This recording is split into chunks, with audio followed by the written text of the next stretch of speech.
Tras una vida de trabajo, lo mínimo que espera el ciudadano español y andaluz es tener una jubilación asegurada y tranquila. Pero en medio de esta crisis devastadora, hasta las pensiones están en peligro.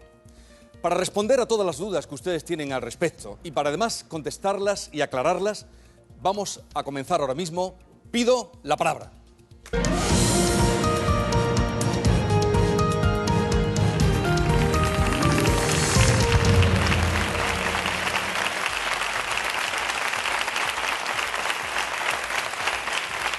Si hoy es jueves, si son las 10:30 de la noche, si esto es Canal Sur Televisión, esto es... Bien.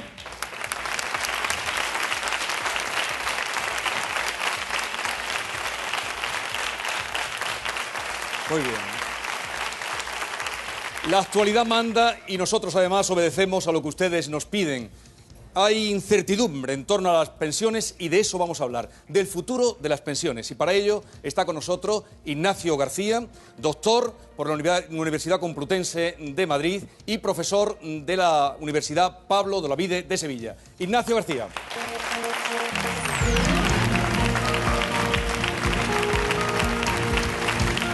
Bienvenido, profesor. Antes de nada, antes de responder este experto en pensiones, vamos a ver lo que piensan los andaluces en la calle sobre el futuro de sus pensiones. Es evidente que con el sistema actual de pensiones, aproximadamente en un horizonte de unos 10 años, tendríamos dificultades para poder pagar las pensiones.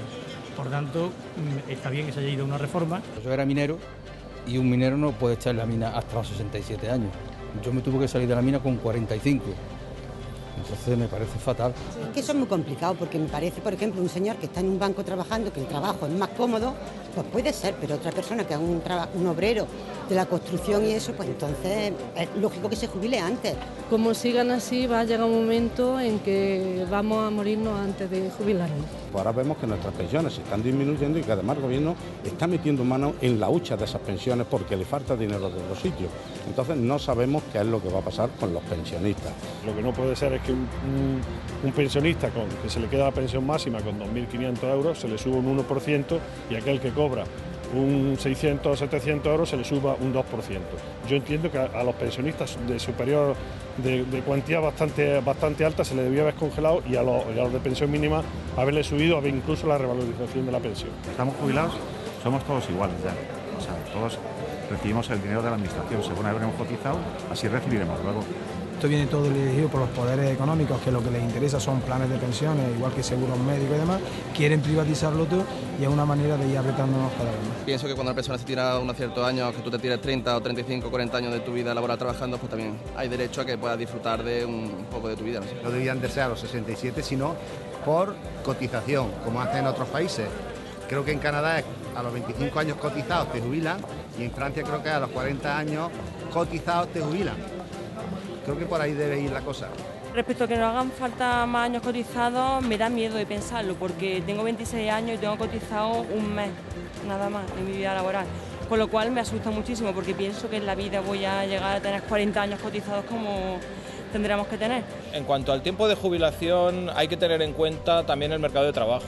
Si hay trabajo, se puede permitir esos tiempos de jubilación. Si no hay trabajo, evidentemente nunca vas a llegar al tiempo mínimo de cotización. Habrá que pensar cómo hacer otra fórmula, pero al final, si no cotizamos esos años, no vamos a llegar a tener ni siquiera para lo mínimo.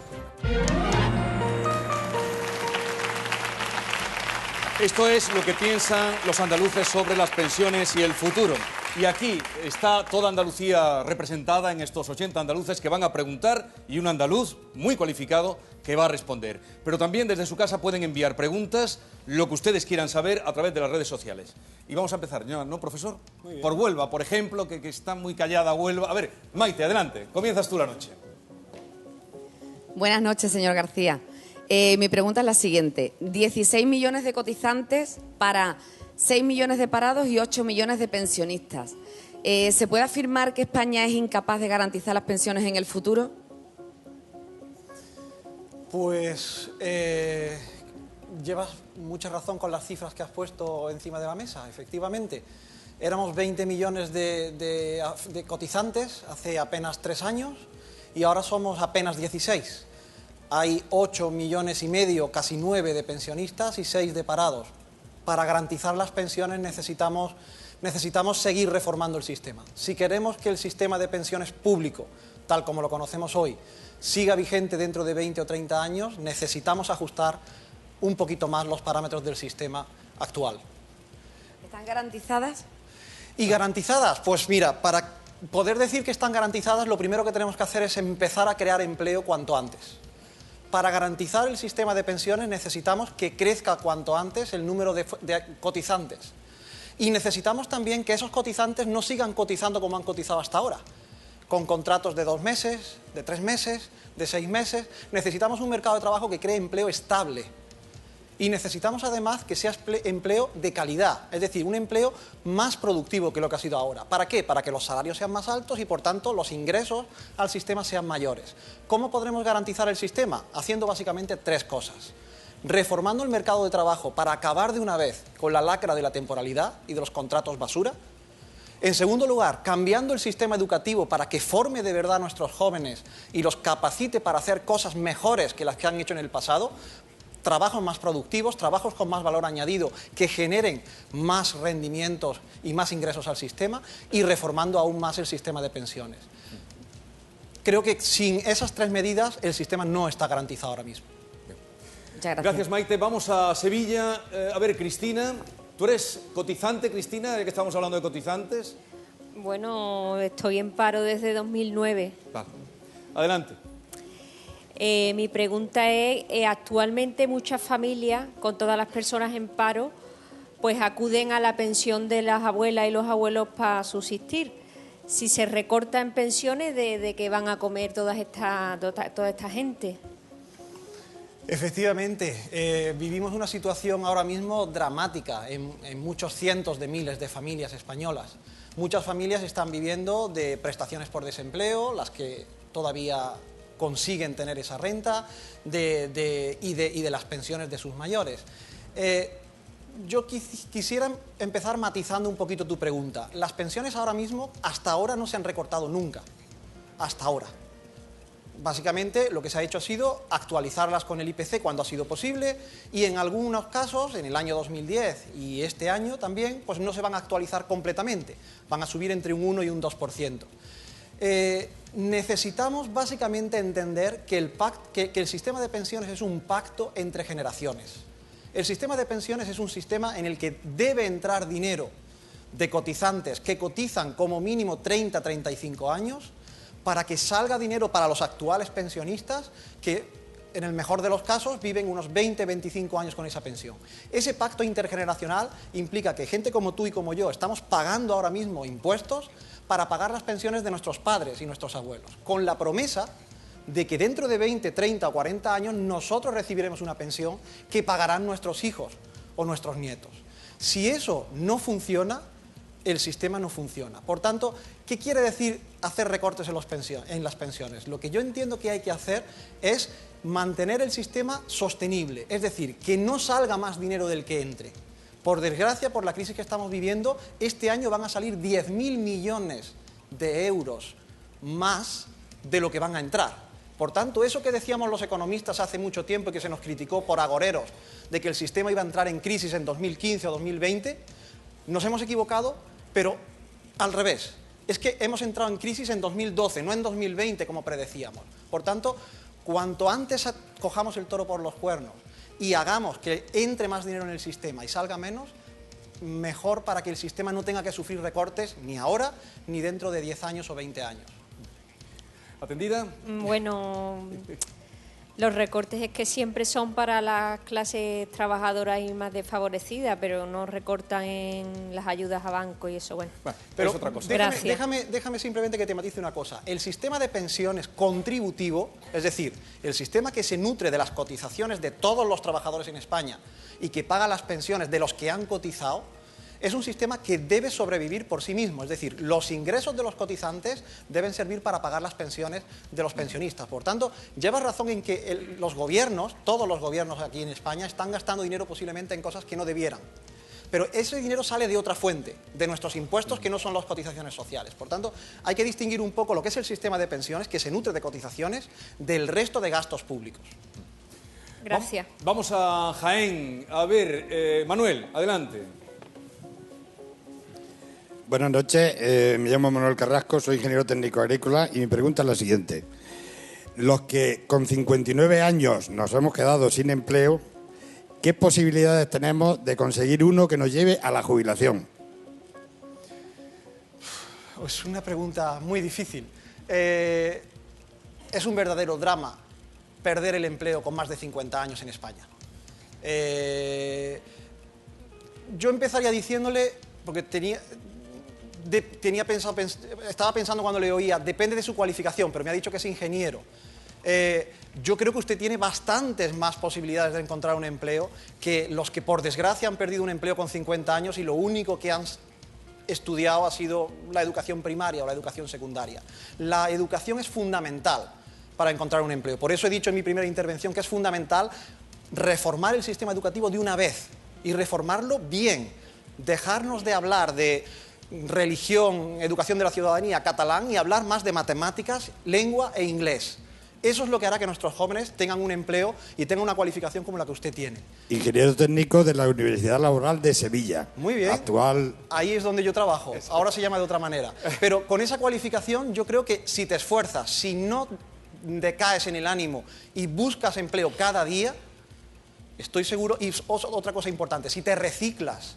Puede ser que tú estudiases hace 20, 30 años y que ahora en tu profesión haya que utilizar otro tipo de herramientas. Necesitas invertir en formación. Si inviertes en formación y no te rindes y buscas empleo cada día, yo creo que tus posibilidades son muchas mayores que las de, por desgracia, otras muchas personas como tú. Muchas gracias por el ánimo. Suerte, Manolo. Sí, ánimo. A ver, profesor, oyéndole hablar, ¿debería subvencionarse la creación de empleo? Mire, yo he trabajado mucho evaluando políticas de subvención al empleo indefinido y lo que le puedo decir es que ese dinero, en la mayor parte de los casos, es dinero que no ha servido para crear empleo nuevo, sino para subvencionar empleo que ya se iba a crear independientemente del subsidio. Los subsidios no son una buena idea. No, nos tenemos que olvidar de pensar en subsidios y en bonificaciones. El empresario tiene que, cuando crea un puesto de trabajo, es porque ve una oportunidad de negocio. Si hay una oportunidad de negocio con ese puesto de trabajo, lo crea. Ahora bien, si tenemos un sistema contractual como el que tenemos en España, tan calamitoso, que genera que al cabo del mes se generen 1 millón de contratos temporales, que en la mayoría de los casos duran una semana, y solamente 30 o 50.000 empleos indefinidos, así no vamos a ningún sitio. O sea que antes de subvencionar yo me plantearía eliminar los contratos temporales y crear un contrato de verdad que ayude a la gente a insertarse en el mercado de trabajo. Sevilla, a ver, Mari Carmen, que te veo con ganas de hablar del tema. Sí, sí. Hola, buenas noches, señor García. Buenas noches. Mi pregunta tiene un previo que tengo que explicarle un poquito. Es personal, es mi tema. Yo estoy ahora mismo, hace 4 años, un ERE de Iberia, no tan calamitoso como el que van a hacer ahora. Tuve esa suerte. Y tengo 62 años, me quedan 3 para poderme jubilar. Estoy cotizando todos los meses y cobro mi ERE todos los meses. Cuando llega a los 65, debido a los contratos que me hizo mi Iberia durante 20 años, de esos 20 años, muchos, como usted dice, precarios a tiempo parcial, yo he llegado a trabajar 14 horas semanales. 2 horas por la mañana, 2 horas, bueno, horroroso. Entonces, cuando llega a los 65, como le decía, voy a tener 20 años cotizados. ¿Usted cree que voy a tener una pensión medio digna o qué? Pues en el año 2015, que me prejubilé. Usted ha trabajado 20 años. Para tener el 100% de la base reguladora, actualmente hacen falta 35 años. Es como se diseñó el sistema en los años 70. Cuando se pensó en el sistema de seguridad social, en los años 70, el sistema de pensiones, la gente empezaba a trabajar con 20 años y terminaba de trabajar a los 65. Es decir, cotizaba en media unos 40 y tantos años. Y la esperanza de vida cuando se diseñó el sistema era de 80 años. Por tanto, la gente más o menos cobraba 15 años. Trabajaba 40, 45, cobraba 15. Para que eso cuadrara, como decía antes, es muy importante que el sistema cuadre, que el dinero que entra sea igual que el que sale. Sí. Hacía falta que la gente cotizara en torno a 35 para llevarse una pensión similar al último salario ganado. Usted me dice que, por desgracia, por esa lacra que tenemos que de la en realidad temporalidad... he trabajado más de 20 años.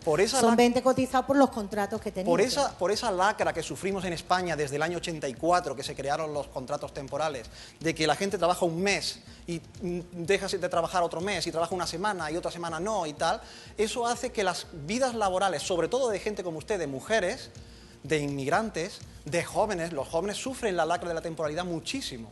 Esos contratos hacen que las vidas laborales de esta gente sean muy malas y por tanto usted va a tener una pensión digna. Pues no mucho. Usted va a tener una pensión que será en torno al 60-70% de lo que cobraba en Iberia. A usted ha cotizado solamente 20 años. Por eso es tan necesario reformar el mercado de trabajo, porque necesitamos que la gente esté trabajando continuamente y no que los empresarios tengan incentivos a despedir de manera artificial. A usted la despedían en julio seguramente para no pagarle el mes de agosto. La contrataban en septiembre y la despedían el 20 de diciembre para no pagarle Navidad. En marzo del 93... y nos dejaron en la calle porque no nos quisieron firmar un contrato que nos tendrían que hacer. Eso es totalmente. Y me dejaron 5 años paradas. Eso es totalmente artificial y totalmente antieconómico. Y eso es culpa de la legislación laboral que tenemos, que deberíamos hoy, cambiar. hambre para mañana. Le agradezco, perdone, lo que está dándose aquí, abriéndonos un poquito. Ojalá los que mandan se enteren de cómo hay que hacer las cosas. Sí, pero lo primero es que también nosotros espabilemos, que creo que estamos aprendiendo mucho esta noche. Es la tercera vez, profesor, que le oigo nombrar esta noche, en el ratito que llevamos, que son 15 minutos, la reforma laboral. Entonces, la reforma laboral que se ha hecho, que ha sido un chiste. La reforma laboral que ha hecho el Gobierno es básicamente la continuación de la que ya hizo el Gobierno anterior en el año 2010. Han sido 2 reformas, llevamos en España como 15 reformas laborales en los últimos 20 años. Todas con un buen objetivo, pero que ninguna va al centro de la cuestión. El centro de la cuestión es ese que yo acabo de decir. En España tenemos un incentivo artificial a despedir de manera bulímica. Hay un compañero mío en la Carlos III en Madrid que dice que nuestro mercado de trabajo es bulímico. Come mucho, pero vomita mucho. Y eso es lo que hacemos. Cada mes creamos 1 millón de contratos, pero cada mes destruimos 980.000 contratos. Por tanto, ¿qué estamos haciendo? Necesitamos una reforma laboral que acabe de una vez con esta dualidad que tenemos. Contratos temporales para los jóvenes, las mujeres y los inmigrantes, y contratos, digamos, de primera para los pocos afortunados que tenemos la suerte de tener un contrato indefinido. Bien, tenía que ver las caras, usted nos ve, porque claro, hay una mayoría aquí diciendo, cuando ha dicho de los 35 años para la pensión. A ver, por ejemplo, tú, María del Mar, que te estaba viendo cuando estaban hablando de los 35 años. Hola, buenas noches. ¿Cómo explicaría usted a los jubilados la situación de su pensión a partir de enero? ¿Es realmente más favorable como le hacen creer? Vamos a ver. Esta mañana se acaba de aprobar en el Parlamento el decreto de revalorización de las pensiones. Las pensiones a partir de 1 de enero van a subir un 2% para el que gane menos de 1.000 euros y un 1% para el que gane más de 1.000 euros. Es decir, una persona que cobre ahora mismo 1.500 euros de pensión va a cobrar a partir del mes de enero 15 euros más al mes. Una persona que cobre 900 euros al mes, por ejemplo, va a cobrar 18 euros más al mes. ¿Es eso todo lo que debería cobrar? Pues no, la inflación ha subido un 2,9%. Por tanto, a la persona, por ejemplo, que gana 900 euros, le deberían subir la pensión 26 o 27 euros y le van a subir solo 18. Pierde 5, 6, 7 euros al mes. ¿Es esto justo? Pues no sé qué decirle. Fíjese, 5 o 7 euros al mes parece muy poco para una persona que cobra 900, o puede parecer mucho. Pero eso multiplicado por los 9,5 millones de pensionistas que hay en España hacen 3.000 millones. El Gobierno hubiera necesitado 3.000 millones hoy, que no tiene, para subir las pensiones un 2,9%. Por tanto, en este sistema que tenemos actualmente, que como he dicho antes, tiene un déficit ya de 10.000 millones de euros, no pierda usted de vista que este año ha sido la primera vez que se ha abierto, creo que lo ha dicho alguien, la hucha de las pensiones ya se ha abierto. Ya se ha abierto y se han sacado casi 6.000 millones de esa hucha que está en principio para pagar las pensiones de los que nos jubilaremos en 2020, 30 y 40. Ya se han sacado 6.000 millones. Si hubiéramos revalorizado las pensiones al 2,9, hubiera hecho falta sacar otros 3.000. Yo creo que tenemos que empezar a llegar a un pacto entre generaciones para tratar de sostener el sistema para que haya pensiones para gente como tú, que te jubilarás mucho después que yo, o para gente como yo, que ya me quedan unos 20 y tantos años para jubilarme. Si no, me temo que va a ser muy difícil que gente como tú y que yo cobremos una pensión. Muchas gracias. Vale. Podéis respirar, que hay un silencio. Ustedes no se lo perciben en su casa, pero noto esta noche que cuando usted nos ilumina, hoy es el día de Santa Lucía, por cierto, cuando nos ilumina en este asunto, en fin, se nos aparecen cosas. A ver, Cádiz, Néstor, venga. Otro ingeniero técnico, Sí. ¿trabajando o en paro? Pertenezco al 50% de los jóvenes que están en paro. Venga, adelante. Simplemente, bueno, hablando un poco de las cuentas, ¿no?, que usted ha comentado antes, me gustaría saber cuánto ahorro supondría el acercar la edad real de jubilación a la legal. Porque no entiendo muy bien al gobierno, no sé qué pretende. Pues voy a tratar de explicártelo, de explicártelo, te voy a hablar de tú, Sí. de la manera más fácil. Mira, como todos sabemos, la edad legal de jubilación, la edad a la que dice la ley que nos tenemos que jubilar en España hasta el 31 de diciembre, porque el 1 de enero cambia, es 65 años. Sí. Este año, menos de la mitad de los 100 y pico mil personas que se han jubilado con 65 años. Más de la mitad se han jubilado con 61, 62 o 63, es decir, 4, 3 o 2 años antes de que le toque. Eso hace que esas personas estén 3 años en media o 2 años y medio en media cobrando pensión, pero lo que es más importante para el sistema, 2 años y medio en los que no ingresan lo que debieran al sistema. Eso, como puedes entender, en un sistema que, como he dicho antes, es contributivo, que se nutre de lo que pagamos los que estamos trabajando ahora mismo para pagar las pensiones de los que se jubilan, es una falla tremenda. Insostenible. Es insostenible. Fíjate si es insostenible eso. O sea, no es solamente eso insostenible, es que es insostenible que antes la gente se incorporaba a trabajar con 20 años, pero ahora, como hemos visto en el vídeo anterior, hay gente con 26 que todavía no ha empezado a trabajar. Tú, muy bien, pues no tengo que referirme al vídeo. 27 incluso. Bien, pues fíjate, antes la gente empezaba con 20 y se jubilaba con 65, 45. Tú tienes 27 y todavía no has empezado. Si te jubilases con 63, estarías ingresando en el sistema 30 y pocos años. Y la esperanza de vida, por suerte, para ti y para mí, es mucho mayor que la que tenían nuestros abuelos. En media vamos a vivir, Dios lo quiera, 83, 85 años. Por tanto, vamos a estar cobrando una pensión unos 25 años. Si esto no se arregla, no podemos sostener el sistema. Entonces, te quería dar algún dato.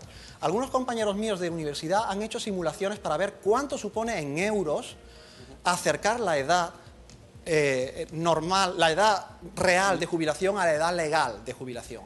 Por cada año que consiguiésemos a retrasar la edad de jubilación, nos ahorraríamos en torno a 7.000 millones de euros. 7.000 millones de euros. Por tanto, lo que hizo el gobierno anterior de pasar la edad normal de 65 a 67 implicará que cuando eso esté llevado totalmente a su término, es decir, en el año 2027, seremos capaces de ahorrar 14.000 millones de euros que servirán para pagar las pensiones de las personas que se jubilen en 2027-2030. Por tanto, hacer que la gente se jubile cuando le corresponde es algo fundamental para que el sistema funcione. Muchas gracias. Bien, vamos a Sevilla. Luis, adelante. Buenas noches, señor García. Mi consulta es sobre el tema de las prejubilaciones. Cuando uno se prejubila, deja de cotizar en la Seguridad Social y entonces cuando uno ha cotizado es cuando tiene derecho a tener una jubilación. ¿Cómo se permiten las jubilaciones y eso en qué puede repercutir la sociedad? Pues repercute de manera muy negativa. Lo primero que quiero hacer es distinguir entre, como tú muy bien has dicho, prejubilación y jubilación anticipada.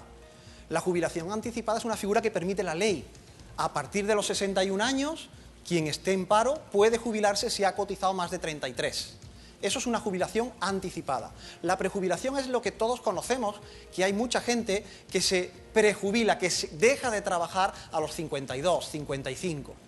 Muchas veces de acuerdo con su empresa. La empresa muchas veces hace acuerdos con sus trabajadores para quitarse del medio a trabajadores y pasarle el coste de esos trabajadores a la Seguridad Social. Eso es lo que hacen las empresas, sobre todo las grandes empresas, que firman prejubilaciones como la que tú estás citando. Eso es muy dañino para el sistema, porque fíjate que no es que solamente esa persona esté cobrando desde los 52 a los 65, es decir, casi 13 años antes de lo que le toca. Una prestación por desempleo durante 2 años, un subsidio por desempleo durante los otros 8 o 10 y luego una jubilación anticipada, sino que, como he dicho antes, esa gente está dejando de ingresar en el sistema el dinero que debía. Esa gente y esas empresas sobre todo, porque no olvidemos que la Seguridad Social la pagan fundamentalmente las empresas. La sacan de nuestro salario, ojo, pero la pagan las empresas. Si eso no lo limitamos, si no penalizamos más a las empresas, y yo creo que en eso ha estado muy acertado, una de las cosas que ha hecho la reforma laboral es hacer que las empresas, sobre todo las grandes, paguen la mayor parte del coste que supone para la seguridad social las prejubilaciones. Eso es muy importante, porque esas grandes empresas estaban sacando provecho. Ojo, yo no estoy diciendo que estuvieran haciendo algo ilegal, no están haciendo nada ilegal, están utilizando la normativa, pero están utilizando la normativa de una manera un poco, digamos, al borde del precipicio, para utilizar prestaciones por desempleo, para utilizar acuerdos con la seguridad social, para no gastarse el dinero que deberían gastarse en esos trabajadores. Por tanto, yo penalizaría mucho más, como ha hecho la reforma, incluso más que lo que ha hecho la reforma de febrero, las prejubilaciones, y ojo, y también le haría ver a los trabajadores que firman esos acuerdos que eso supone un coste para el sistema. Por tanto, ellos también deberían sufragar parte de ese coste para el sistema. Muchísimas gracias. Vamos a Jaén. José, adelante. Venga. Buenas noches, señor García. Buenas noches. La población española cada vez es más anciana, por lo tanto hay más pensiones. Además, hay cada vez menos trabajo y menos gente que está cotizando. Y yo le pregunto, ¿están aseguradas las pensiones para generaciones como la mía? ¿Qué edad tienes? 22. Pues yo creo que ya he contestado parcialmente a tu pregunta. Si no nos ponemos ya a poner remedio a los problemas que tenemos ahora mismo, si quieres que te sea sincero, tu pensión peligra bastante. Lo sé, lo sé. Tu pensión peligra bastante, porque fíjate, tú lo has dicho, en el 2050 las personas que vamos a tener más de 65 años ya estamos todas aquí. Ya hemos nacido todas, o sea que nos pueden contar. O sea, no es cuestión de que los demógrafos hagan una predicción, no, nos pueden contar. Y vamos a ser 17 millones de personas. Ahora mismo hay 9 millones de pensionistas.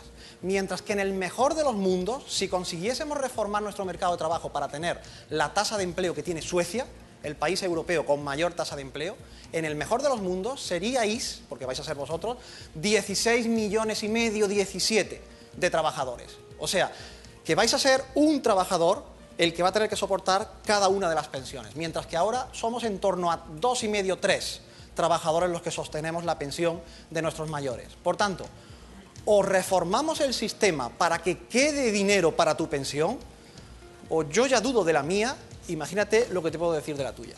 Pero, ojo, esto tiene remedio, ¿eh? Lo que no podemos es hacer lo que venimos haciendo desde que empezó la crisis, echar la pelota para adelante y decir esto no es culpa mía, esto es culpa del de enfrente y por tanto aquí lo que hay que hacer es que el otro cambie. No, tenemos que coger el toro por los cuernos todos y sobre todo la gente que va a vivir de su pensión. Ojo, una persona que gana 5.000 euros al mes posiblemente ahorra 1.000 para su pensión, pero la gente normal de la calle que gana 1.000, 1.200 euros al mes, esa persona no puede ahorrar. Por tanto, necesita el sistema de pensiones. El sistema de pensiones es la hucha del trabajador. Por tanto, si rompemos esa hucha, pues no hace falta que siga hablando. Muchas gracias. Bien, pero si siguiéramos tan mal encarrilados como vamos, por todo lo que usted ha dicho, si bien diciendo que se puede arreglar, si seguimos así, ¿cuánto calcula usted que tardaría en llegar la quiebra de la Seguridad Social? Ya tenemos un déficit de 10.000 millones. ¿Qué entiendes por quiebra? Este año vamos a pagar, los que trabajamos, en torno a 100 y pico mil millones de cotizaciones, 128.000 millones de cotizaciones, creo recordar, y el gasto en pensiones va a ser de más de 138.000. O sea que ya hay un déficit de 10.000 millones, por eso el Gobierno ha tenido que abrir el fondo de reserva. Por tanto, el sistema en pensiones no está quebrado, obviamente no está quebrado ya. Pero el sistema de pensiones tiene un grave peligro por la demografía, por lo que nos decía él. Básicamente, el problema no es ni los políticos, ni el mercado de trabajo, ni los mercados financieros, no. El problema es que, por suerte, vamos a vivir más y vamos a ser más gente en el 2050 jubilados, pero por desgracia van a ser menos trabajando. o cambiamos la demografía de nuestro país, que lo veo muy difícil, o sea, las mujeres se ponen a tener 4 hijos por barba. Sí, pero no está la cosa para eso. No está la cosa para eso, o hacemos que la gente mayor nos muramos antes, que tampoco está el tema como para eso. Bueno, eso tal como va la sanidad, tal como están atacando la sanidad, no lo sé. Bueno. Ahí no me la jugaría yo, ¿eh? Los economistas tenemos una caja de las herramientas, y en la caja de las herramientas hay muchas. Esa es una. Yo, obviamente, esa herramienta ni la considero. Lo que pasa es que algunos manejan la caja de las herramientas como Pepe Gotera y Otilio. Claro. A ver. Sevilla. Antonio, venga, el primero, Antonio. Adelante. Animaros un poquito, porque... Pero muy interesante, profesor. Buenas noches. Los defensores de las salvajes privatizaciones que estamos sufriendo ahora, y algunas, sobre todo en el ámbito de la sanidad, argumentan que lo privado funciona mejor y más barato que lo público. ¿No es esa afirmación una falsedad que quizá en el fondo persiga el enriquecimiento de alguna gente, dado que el objetivo principal de la gestión privada es obtener el máximo beneficio, mientras que en el ámbito de lo público, la gestión pública debe tener como objetivo el servicio a la ciudadanía? Mire, yo llevo 12 años dando clase de economía. La primera clase que doy de economía siempre es la misma. En septiembre siempre empiezo con la misma idea. El mercado es la mejor forma que tenemos de organizar nuestra sociedad, la economía. Que haya muchas empresas y muchos consumidores es lo mejor que nos puede pasar, porque así la tarta que llamamos bienestar es máximo.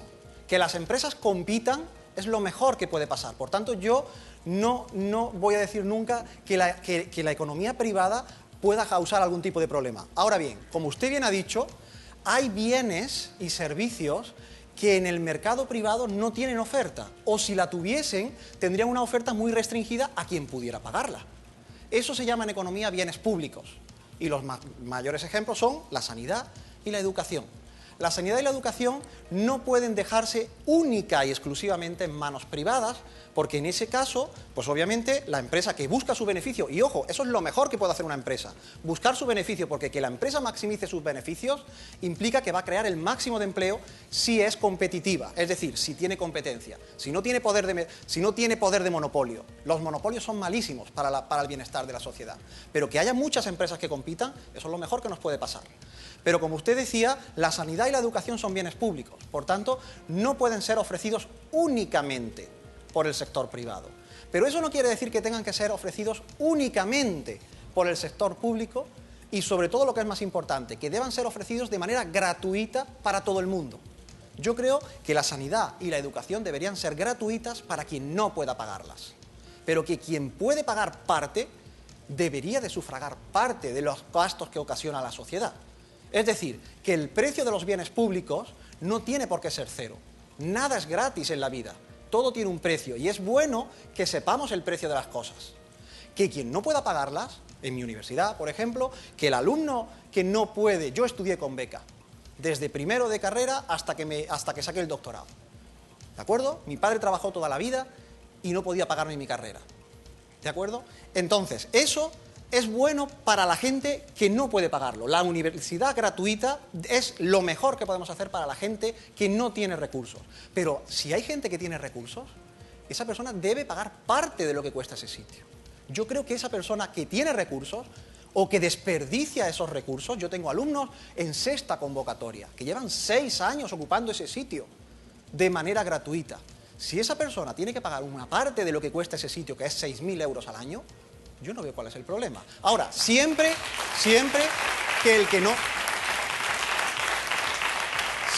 que el sistema de becas esté bien diseñado y se le dé a quien lo merece. Y que el sistema sanitario sea gratuito para quien lo merece y quien lo necesita. Sí, pero lo que pasa es que hay un desprestigio de lo público que lleva normalmente a defender las privatizaciones. Pero quizás lo público está desprestigiado porque no lo hemos cuidado bien, porque hemos dicho todo gratis. Y no lo valoramos lo suficientemente. Y llegamos a urgencias y queremos que nos atiendan en 5 minutos. Y si no, montamos el pollo. Porque nos parece que es gratis. Y eso no es gratis. Que me atiendan por un resfriado en urgencias cuesta muchos cientos de euros. Y por tanto deberíamos saber lo que cuesta. Vale, lo dejamos, Antonio. Bien, sigamos. Voy a Granada, que están toda la noche callados. A ver, María Dolores, venga. Buenas noches. Mi nombre es Loli. Vengo de Granada Y mi pregunta para usted, señor García... El profesor es de Granada, ¿eh? ¿Ah, sí? Sí, sí. Vale, encantada. Mire, mi pregunta va, ¿qué pasa con las pensiones para la gente que hemos estado fuera en Alemania, por ejemplo, en mi caso? Nos fuimos de pequeños, hemos estado allí trabajando. Yo, por ejemplo, comencé con 14 años a trabajar. Después nos volvimos a España, estuvimos trabajando y ahora, rondando los 60, estamos en el paro, cobrando un subsidio de 426 euros. Y mi pregunta es también, ¿qué va a pasar con las pensiones nuestras? ¿Qué vamos a cobrar? Me permite una pregunta, ¿cuántos años ha cotizado usted? Pues yo en Alemania tengo cotizado unos 16 años. Lo que pensaba. Sí, y aquí, pues desde que me vine prácticamente, O sea, que sí, usted desde el puede 88. usted puede haber cotizado bastante bien 30 y tantos años ya. Largos. Muy bien. Sí. Pues mire, es un caso que me llama mucho la atención y que yo siempre le cuento a mis alumnos. Mire, el sistema que tenemos ahora mismo de pensiones hace que personas como usted, personas que empezaron a trabajar con 16, vamos a ser menos exagerados que usted empezó demasiado pronto, supongo porque no tendría más remedio, pero vamos a pensar en una persona que empiece con 20 y termine con 65, 45 años, y que tiene la mala suerte, como usted ha tenido, de que los últimos 15... pues o no ha tenido trabajo o ha tenido un empleo muy malo, ha cotizado por la base mínima como usted está cotizando. Esa persona, a pesar de haber cotizado más de 40 años, va a tener como pensión la pensión mínima. Usted seguramente tendrá la pensión mínima, en torno a 600 euros. Y ahora, déjeme, le voy a poner otro ejemplo. Una persona que no ha trabajado en su vida y que llega a los 50 y que decide o que encuentra un trabajo y que encuentra un trabajo magnífico, por el salario máximo, unos 3.000 euros, por la base de cotización máxima, unos 3.000 euros. Esa persona, habiendo cotizado solamente 15 años, va a tener una pensión de más del doble que usted. ¿Eso es justo? Pues no. No es justo, ¿verdad? No. Pues ese es el sistema que tenemos ahora mismo. Claro, es que Ese es el sistema que tenemos ahora mismo. Por tanto, hacer que la base de cotización, la base reguladora de la pensión, considere toda la vida laboral, beneficia a gente que tiene mala suerte y, por desgracia, en estos momentos hay mucha gente con edades de 50 o más que están teniendo mala suerte. Por tanto, hacer que la base de cotización considere toda la vida laboral, algo que desde algunas instancias se ve como perjudicial y obviamente habrá gente que le perjudique, pero hay también mucha gente que saldría beneficiada y, sobre todo, es más eficiente, es más justo, porque uno debe sacar del sistema de pensiones algo proporcional a lo que ha ingresado en el sistema, y usted ha ingresado en el sistema mucho dinero. Claro. Sin embargo, se va a llevar la pensión mínima porque ha tenido la mala suerte que los últimos 15 ha cotizado por la mínima. Si usted estuviera en Estados Unidos o en Alemania, si se hubiera quedado en Alemania, su pensión hubiera sido mayor. ¿Por qué? Porque allí tienen otro sistema. Por eso necesitamos reformar el sistema, entre otras cosas. Esa fue la equivocación. Bueno, no sabemos si fue su equivocación. Pero vale. Sí. Usted está en Granada, que es lo mejor que hay. Hombres también, es verdad. Sí. Muchas gracias.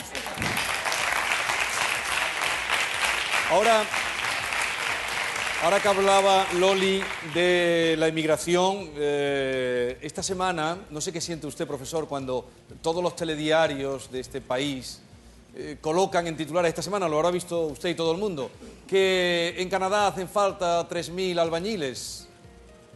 ¿Qué pasa? ¿Que en España vamos a tener que salir como en los años 60? Pues esa es la desgracia en la que nos estamos metiendo, o en la que nos llevamos metiendo desde el año 2008. Si hubiéramos cogido el toro por los cuernos en 2009 o en 2010, a lo mejor algunos no pensaban que esto iba a ser tan grave y hasta 2010 no se dieron cuenta de lo que teníamos encima, pues quizá no hubiéramos llegado a estos extremos. Sin embargo, hemos estado 3 años ahí pensando que esto era cuestión de 2 días. Yo intentaría que la gente no saliera del país. Yo creo que aquí en España somos capaces de generar riqueza, como lo hemos hecho muchas veces en nuestra historia. Pero para eso tenemos que esforzarnos. Tenemos que coger el toro por los cuernos y no rendirnos. ¿Que hay gente que tiene que salir? Bueno, eso puede ser incluso bueno, no es malo. Yo salí de España. No es malo salir unos años de España y ver otro mundo. Pero eso es una pérdida de capital humano terrible para nuestro país. Que nuestros ingenieros, que nuestros maestros, que nuestras enfermeras estén yendo al extranjero, nosotros hemos pagado esas carreras con dinero público. Y esa gente se está yendo a rendir a otros países. Eso es un drama. Vale mucho una carrera. Córdoba. A ver, Pilar, adelante. Buenas noches, señor García. Permítame que le haga una pregunta muy personal. ¿Qué haría usted si todos los miembros de su familia estuvieran en paro y sin ingresos ninguno? Madre mía. Pues una pregunta realmente dramática. Vamos a ver. Déjame, te voy a contestar directamente a lo que me preguntas, pero déjame que haga una introducción cambiando un poco el sentido. Imagínate que me preguntas qué harías tú o qué harías tú si te acabas de quedar parado o si tu mujer, tú y tu hijo se acaban de quedar parados. Pues lo que yo haría es no perder ni un día en buscar empleo. No quedarme dormido, no quedarme esperando a que el empleo llegue a mi casa o no quedarme pensando que como tengo prestación por 1 año o por 2, ya buscaré. Eso es lo peor que puede hacer un desempleado. Eso es lo que yo estudié en mi tesis doctoral. Mi tesis doctoral básicamente decía que el parado de larga duración tiene unas posibilidades casi de 5 veces menos de salir del desempleo que una persona que acaba de quedar desempleado, básicamente por competencia. Si yo soy empresario y tengo una cola de trabajadores parados, pues prefiero al que está recién parado que al que lleva 2 años sin trabajar. Por tanto, lo primero que tiene que hacer un parado es buscar trabajo inmediatamente. ¿Que no lo encuentra? Segundo consejo, reciclarme. ¿Yo qué sé hacer? ¿Lo que yo sé hacer se valora ahora mismo en el mercado o no? Porque, aunque nos parezca algo de película, ya hay sectores en la economía andaluza y en la economía española que están creando empleo. El sector de energía, el sector de energías renovables, el sector de nuevas tecnologías, sector de servicios personales. Todas las empresas que se dedican a la exportación tienen ya más empleo que en el año 2007. Si yo no sé hacer nada que sea valioso para esas empresas, lo que tengo que hacer es reciclarme, formarme, hacer un curso de formación. Pero un curso de formación de verdad. No como esos que hay por ahí que no son muy de formación. Un curso de formación de verdad, que me enseñe a mí a hacer cosas. Y en tercer lugar, lo que debo hacer, como ya le he dicho a otro compañero, es no rendirme. Y ahora bien, si me han pasado 1 año, no sé si es tu caso, 1 año, 2 años sin encontrar trabajo, pues esa situación es verdaderamente dramática.